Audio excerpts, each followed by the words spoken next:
Welcome to the deep dive. Before we jump in today, I want to offer a sincere divine blessing for your day and for the entire week ahead of you. Oh, that is a great way to start. Yeah, I just pray that you find absolute clarity, deep peace, and, profound purpose in whatever you are facing right now. We could all definitely use some of that. Right. And honestly, you might actually need some of that clarity today because we are tackling what has to be, the ultimate human paradox. It is a massive one. We are dealing with this intense tension between our very finite, breakable nature and the staggering concept that we might actually be carrying something infinite inside us. Exactly. And that is the core of our mission today. We are digging into some incredibly rich study notes from the Holman and NAA study Bibles, specifically looking at a text from the ancient world, which is the 4th chapter of 2 Corinthians. And it's such a fascinating chapter to break down. It really is. And as I was reading through the sources, this tension it leaps off the page. Like, how do we reconcile feeling completely fragile, ordinary, and frankly, like we are just falling apart on a random Tuesday afternoon Right. with the idea that we hold this infinite divine value inside of us? Well, the way the study notes break down that tension is just brilliant Yeah. because they ground these really lofty theological ideas in very gritty historical reality. Mm-hmm. It makes the practical application for you and me so much sharper. Okay, let's unpack this by looking at how the text sets up the messenger. The sources highlight that the author, Paul, had this intense focus on absolute transparency. Yes, completely unfiltered. Right. He Yeah. completely rejects deceit, hidden agendas, or, altering his message to make it more palatable. And reading his stance, I couldn't help but look at our modern culture. Oh, the contrast is huge. It's massive. Yeah. We live in the era of the heavy filter. Everything you see online is curated, polished, airbrushed. We hide all the messy parts of our lives and project this perfect highlight reel. Yeah, we are terrified of looking weak. Exactly. But here is this ancient text demanding raw, unfiltered honesty. Which was just as disruptive back then as it is now, honestly. The sources point out that Paul was actively contrasting himself with the false teachers of his time. Oh, really? So it was a direct pushback. Totally. The historical context in the notes reveals that those false teachers often lured people in by pretending to have, secret knowledge. Ah, so they acted like spiritual gatekeepers. Precisely. They would manipulate the message for profit or prestige, relying on hidden motivations. So Paul goes the complete opposite direction. He just lays it all out there. Right. He recommends himself through a clear, open manifestation of the truth.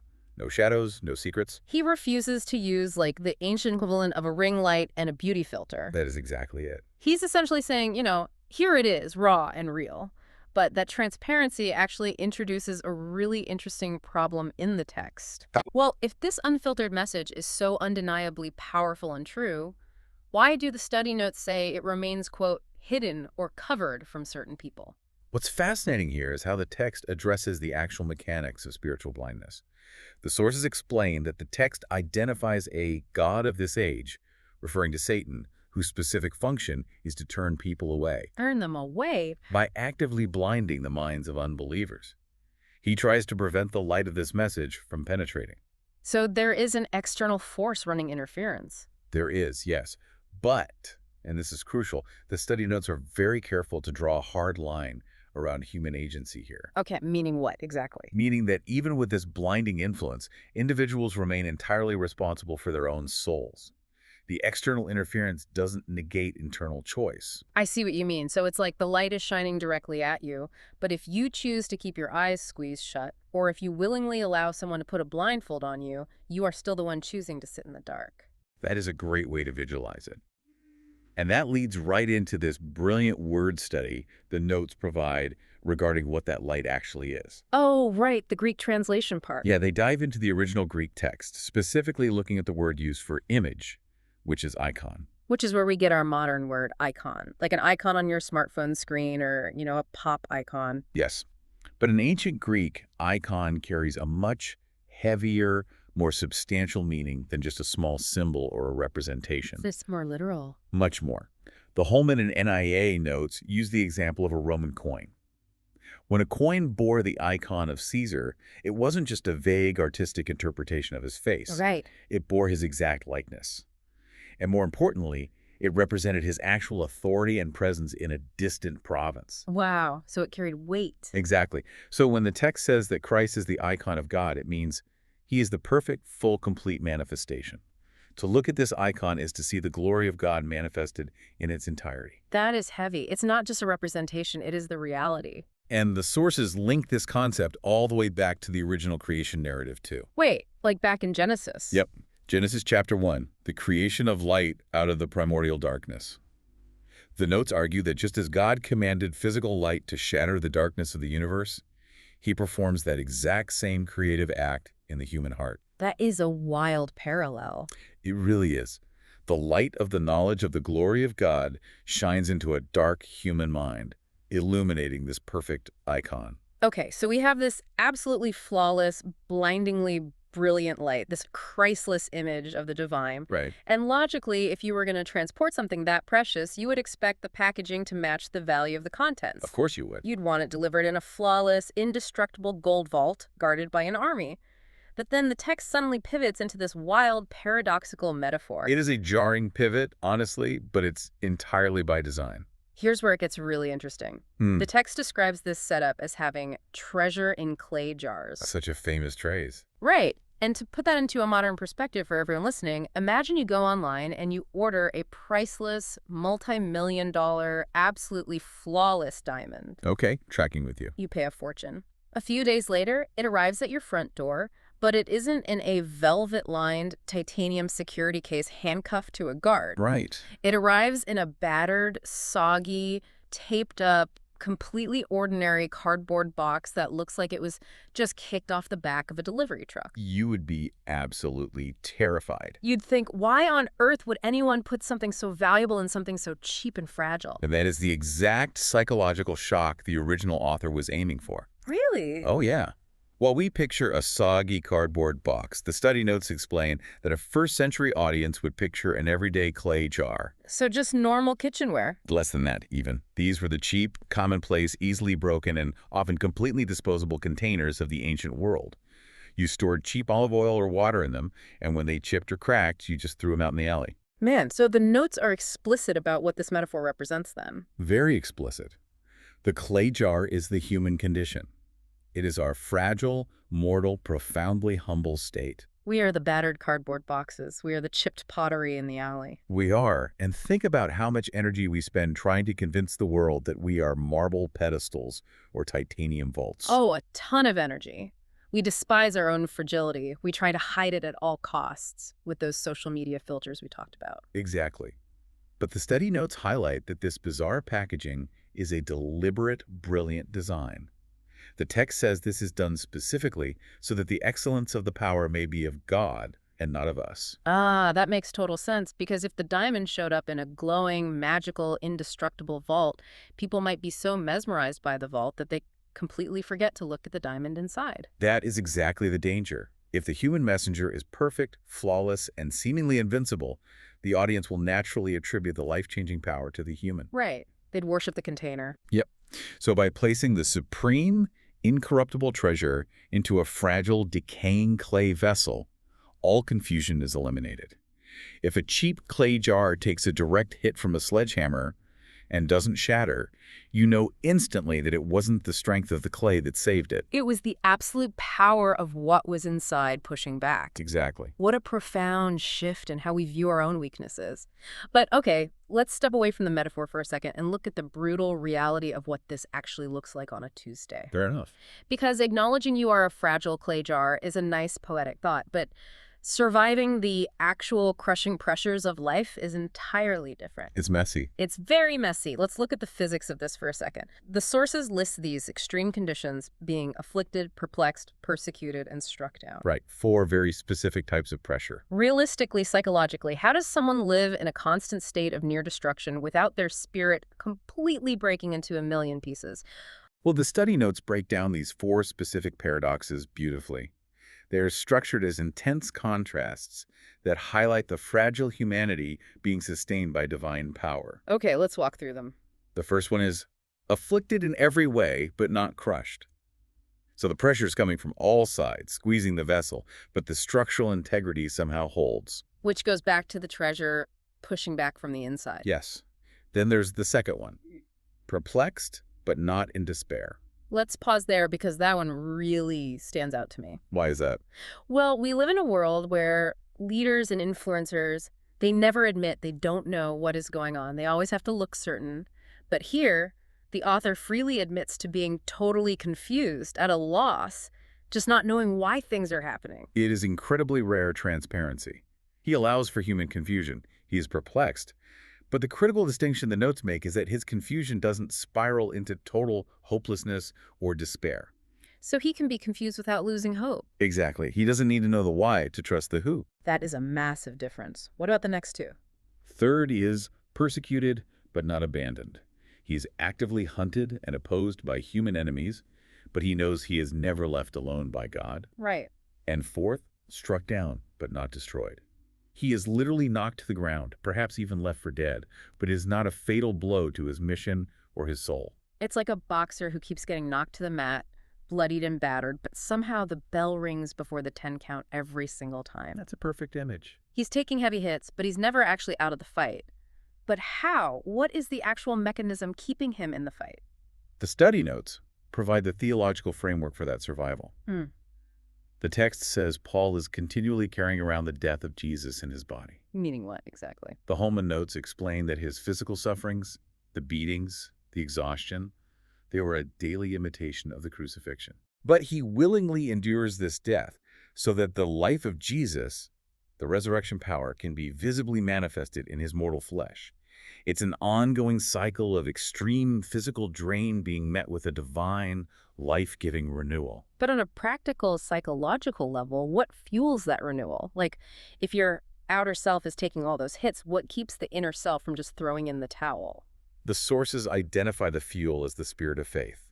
And the text actually references the Hebrew scriptures here, specifically quoting Psalm 116. Oh, okay. What does the psalm say? It says, "I believed, therefore I spoke."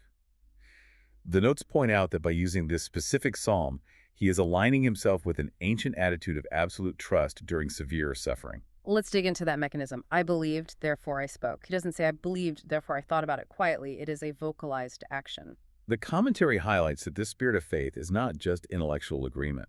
It forces action. And there is a profound feedback loop happening here. What do you mean by a feedback loop? Well, when you are in the dark, being crushed, the act of speaking your trust out loud is an active mechanism of survival. Oh, I see. It rewires you in real time. Because if you only listen to the internal voice of panic, you just drown in it. Exactly. But when you force your vocal cords to speak truth into the room, your own ears hear it, and it reinforces your brain. It's like having a battery that charges faster than the device can drain it, even when the device is running a dozen heavy applications at once. That active, vocalized trust is the engine. Because he inherently trusts in the God who raises the dead, he cannot remain silent regardless of the physical cost. Right. That deep-seated faith is the only way the inner self is renewed day by day, even as we can clearly see the outer clay jar cracking and wearing away. This daily internal renewal is fascinating. Yeah. But to maintain that kind of spiritual battery life, to keep that engine running, the sources reveal a very specific mental framework that has to be in place. A crucial framework. It all comes down to how pain is measured and how time is measured. And this brings us to a section that contains some of the most profound psychological reframing in ancient literature. So what does this all mean? Let me push back on the phrasing in the text here, because reading this part of the notes, well, it made me stop in my tracks. The light and momentary part. Yes. The author calls his trials a light and momentary affliction. Wait, we just went over the historical reality of this man's life. Yeah, it was brutal. He survived shipwrecks. He was beaten with rods. He was stoned and left for dead. He spent years in ancient, disease-ridden dungeons. It's almost unfathomable. Calling that level of profound, repetitive trauma a light and momentary affliction sounds crazy. I mean, it almost sounds like toxic positivity. How on earth can trauma like that be considered light? If we connect this to the bigger picture, it changes the entire dynamic. It is absolutely not toxic positivity. He isn't pretending the pain doesn't hurt. Okay. The study Bibles offer a crucial piece of insight here by examining the Greek concept of weight, specifically the word baos. So wait, if he is using a word specifically for weight, is he essentially putting his trauma on a cosmic scale? That is exactly the mechanism he is using. Yeah. If you take his afflictions, the shipwrecks, the beatings, the starvation, and you hold them by themselves, they are undeniably crushing. Right. They're incredibly heavy. But he doesn't hold them by themselves. He places all of that immense earthly pain on one side of a scale, and on the other side, he places what he calls the eternal weight of glory. The glory has an actual physical weight to it in this metaphor. Yes. To the ancient mind, glory wasn't just, a shiny aura. It was substantial. It was heavy. Wow. The future reality of resurrection, the permanent presence of God, the ultimate restoration of all things, it is so staggeringly heavy, so incredibly massive, that when it drops onto the other side of the scale, it launches the heavy afflictions high into the air. Oh, that's such a great visual. By comparison, and only by comparison to eternity, the crushing trauma registers as light. It's all about the ratio. It is entirely about proportion. Think about a practical, modern equivalent of how we process proportional pain. Imagine going through a grueling regimen of physical therapy after a major knee reconstruction. Oh, man, that is brutal. The pain is intense and very real. It is agonizing. In that exact moment, the physical therapist is bending joints and stretching scar tissue in a way that causes immense pain. Yeah, you just want to tap out. Exactly. If you only focus your mind on that 30-minute session, it feels like pointless torture. You would demand they stop. Right. But if your mind is fixed on the long-term permanent result, the reality of walking without a limp, of running with your kids, of regaining your freedom, that future goal reaches back and changes the nature of your present pain. The pain doesn't magically disappear, but its meaning is transformed. It becomes productive. Which means the temporary agony becomes a necessary lighter burden in the grand scheme of your healing. The study notes argue that Paul is applying this exact same psychological and spiritual physics to his entire existence. So the affliction isn't just random suffering. Exactly. The affliction is not bringing zero benefit. The text says it is actually producing for him this incomparable eternal glory. But that mechanism only works if it is viewed through the lens of eternity. Because if you don't have the perspective of eternity, then the pain is just pain. A shipwreck is just a shipwreck. It's just tragedy with no destination, and that is what actually crushes the human spirit. Which brings us to the final, sweeping contrast the study notes highlight. The author creates a stark dividing line between what is seen and what is unseen. Okay, lay that out for us. The text explicitly defines things that are seen as temporary. They belong to this current passing age. Like what? This includes our physical bodies, our financial status, our current sufferings, global empires, really everything we can physically touch. The cardboard boxes, the clay jars. All of it is temporary. But the things that are unseen, the kingdom of God, the eternal weight of glory, the renewed inner self, these are eternal. And the notes expand on that, right? Yes. The notes use the Greek concept of aionios, meaning characterized by the coming age, enduring forever. He survives the visible, physical crushing of his outer life because he has trained his mind's eye to stare fixedly at the invisible horizon.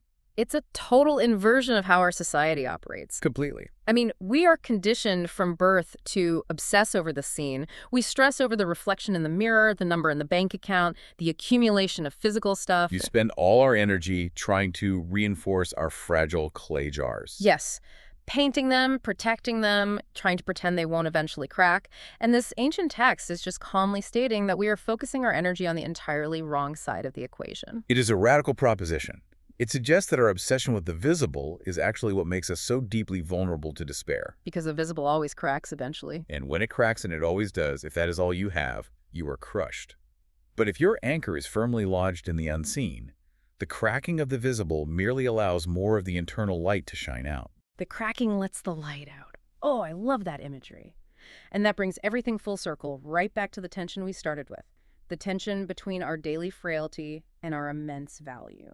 The sources we've examined today from the Holman and NAA notes don't resolve that tension by telling us to somehow become stronger or less fragile. No, they don't. They resolve it by challenging us to change what we value. The fragility isn't a design flaw.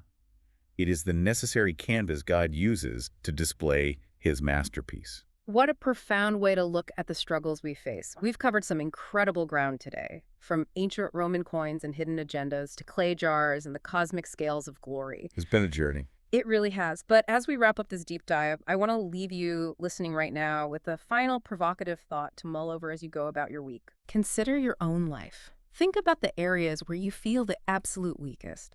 What if the very things you view as your greatest vulnerabilities, your personal clay jar moments of fragility, those cracks you try so desperately to hide from the rest of the world, aren't flaws to be ashamed of at all? Yeah. What if those exact fragile places are the intended transparent windows where your greatest unseen strengths are meant to shine through? It is something to deeply consider the next time you feel like you're under crushing pressure. Absolutely. We are so grateful you took the time to explore these ancient insights with us today. God blesses all of you listening. Take care of yourselves, and we will catch you on the next deep dive.